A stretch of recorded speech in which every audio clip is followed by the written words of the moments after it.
who the Saints will start at quarterback Sunday in their monster matchup with the Chiefs. Brees coming back from 11 broken ribs and a punctured lung. Here's head coach Sean Payton. It's pretty simple. It's just functionality, strength, throwing, without soreness, there's a process.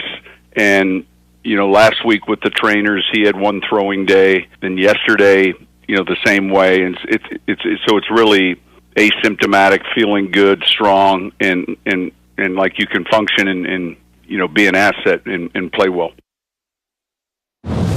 All right, Diana Rossini gets up early with us, our NFL insider extraordinaire, who has this game this weekend. You have Saints-Chiefs this weekend, and you cover the Saints very closely generally. So what is the latest on Brees, and when do you believe we will know who the starter will be? I think we're going to know later today who the starter will be. So much credit to the Saints organization, Greeny. It's Friday. We have no idea who's going to start on Sunday. This is how well kept, or at least how disciplined this team is. Nothing has been leaked out just yet. So there's a little bit of reading the tea leaves. I did make some calls on this.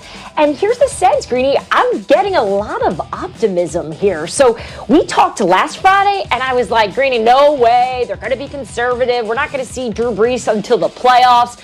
Well, it sounds like Drew has looked good in practice. He's getting healthy. They have gone day by day with him just to check with the trainers to make sure he's close to 100%. But it would not shock me if Drew Brees played against the Kansas City Chiefs. That video we were just showing you was Brees working this week. And as you point out, Diana, he did look really good. So, again, you're covering this game. How are the Chiefs preparing for this defensively, not knowing who it is they're going to face? Yeah, this is so interesting, and this is where Sean Payton is once again brilliant. Why tell anybody who's going to start and give that advantage away? Because now the Chiefs, they've got to prepare for three quarterbacks because you have no idea who New Orleans is going to go with. Is it going to be Taysom Hill? Is it going to be Jameis Winston? Is it going to be Drew Brees? But here's what I found out talking to Tyrann Mathieu yesterday. He said they're doing tons of work on Taysom Hill. He says he's so mobile and he's such a unique type quarterback that they've got to do more work on him. They know what Drew Brees can do. And he even said, he's like, look, all due respect, he is a Hall of Fame quarterback, that being Drew Brees. He said, but prepping for Taysom Hill takes more work. We have to do more at practice preparing for him. And it really seems and feels like this Chiefs defense are spending most of their time getting ready for Taysom Hill on Sunday. Again, they do have the three options. People sometimes forget that Jameis Winston is there, and those are three really different players, Brees, Hill, and Jameis. Let me bring the guys back in here, and let me start with you. Again, not being privy to all of the information that Sean Payton has, mainly exactly what the doctors are saying and exactly how Brees is looking, but knowing what you know, if it was your decision, who would be the starting quarterback on Sunday? Well, first of all, it's all about Drew Brees' health, right? You want Drew Brees to be at 100%. And if Drew Brees is at 100%, if he can function, if he can protect himself, if he can play the game that we're used to seeing Drew Brees play in 2020, Drew Brees is the starter. And I don't think you really think about it. I think it's a no-brainer. One, he's a future Hall of Famer that if he wants to play and the doctors give him the okay, you allow him to play. And let's remember, the only reason Drew Brees comes out of the game against the San Francisco 49ers after leading a drive for a touchdown, after suffering the injury, is because he told Sean Payton he couldn't go anymore. So obviously they want him out there if he can be. This team needs the number one seed, and not because things have to go through New Orleans and it's hard to win there, but because you don't want this Drew Brees to have to play in Green Bay in those weather conditions against Aaron Rodgers. You want to be able to play in the conditions you control, which is the Superdome. Yeah, again, I will remind everyone of exactly what it looks like when you play a conference championship game in Lambeau Field. The perfect illustration of that is the face of Tom Coughlin. Can we put that up, Kalen? Again, we had it yesterday. That is what it looks like.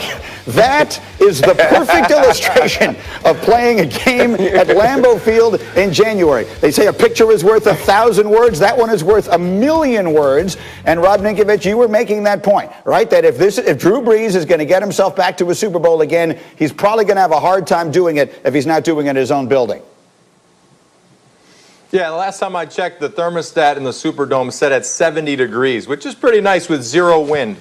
So the Saints, they need that number one seed so they can have that home field advantage. You don't want Drew Brees going up to Lambeau trying to cut throw a spiral through a 15 to 20 mile an hour wind with negative temperatures. You don't want that. So in this matchup, Saints versus KC, they're going to have Drew Brees out there. I think if he does come back, you could do some type of platooning where Taysom is the guy and then Drew comes in on gotta-have-it plays where you're throwing the ball down the field, because when you're preparing those two guys, it's two different call sheets defensively. So it's going to be a tall task for Kansas City if they do not know who the starting quarterback's going to be. Bart, you see it differently. Tell me why.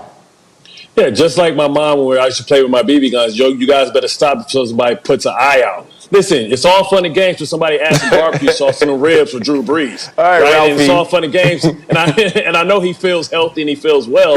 But if somebody hurts him, all your chances of winning the Super Bowl is out the window. This isn't the same typical New Orleans Saints football team. This is a tough football team led by their defense. And I think that they can go on, and that travels every single place you go. Who's to say that they're going to end up in Lambeau? If they're the top two seeds, listen, Green Bay is a team that can easily be picked off with the lack of defense that they have there. I believe that, you should go with Jameis Winston and see what he has. At the end of the day, you still have Minnesota. You have the Panthers. Those are homecoming games. You're going to be 12-4. You can beat anybody. Don't put Drew Brees at risk. Protect him from himself.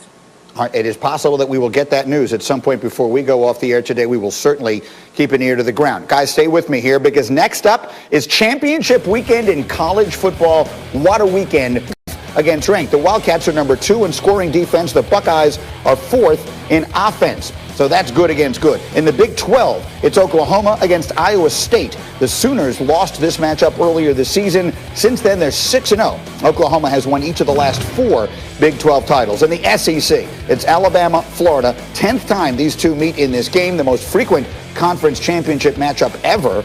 Bama has won 3 straight meetings against the Gators. And then, of course, the ACC. This one probably has the most riding on it. Clemson and Notre Dame, just the 4th time that top 5 teams meet twice in the same season. In the previous 3, the loser of the first game won the rematch. That would be good news for Clemson, which was the loser of the first game. Desmond Howard and Paul Feinbaum join us here. Thanks for getting up with us early, guys. And Des, let's talk about the difference this time around for Clemson. Obviously, no Trevor Lawrence the first time around. How does that change what we expect to see tomorrow?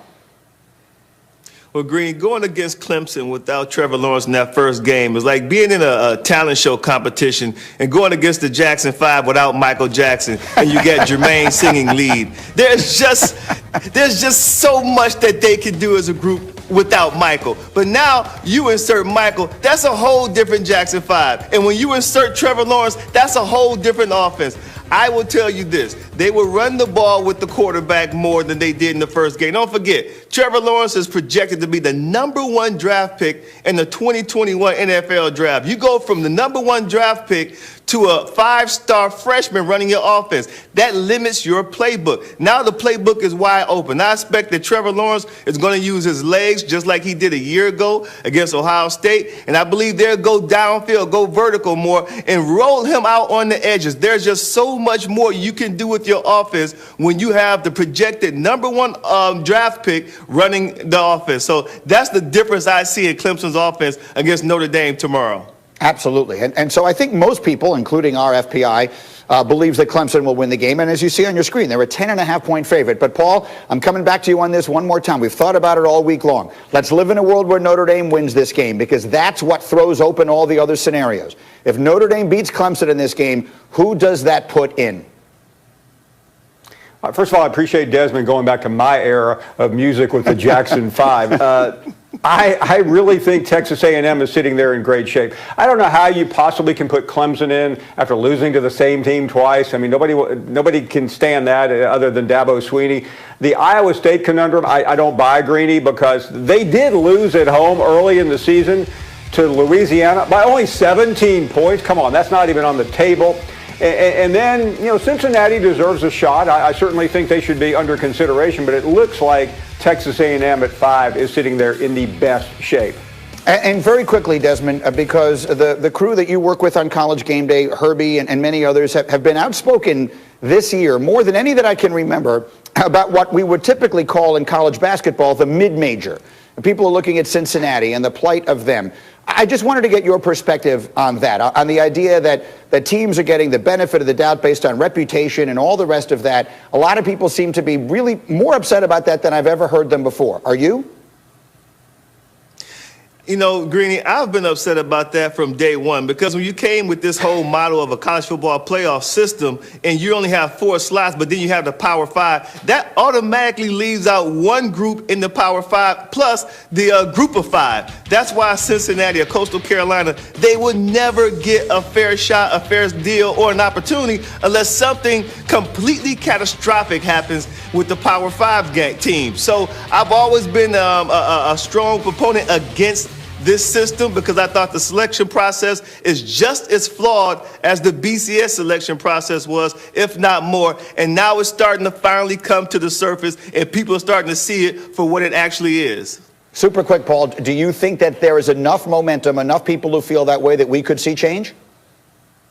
No, because the people that matter aren't listening. These are the same people that screwed up the college football season, Greeny, that were all together until they weren't when the Big Ten and the Pac-12 went their separate ways. There's no universal voice in college football, and there's not enough time today to talk about a czar, but until somebody takes over and has one voice in collaboration with the conference commissioners, we are not going anywhere until the end of this contract. All right, it is going to be a great weekend for the college game, and we are looking forward to watching both of you guys. Thank you both for getting up with us here.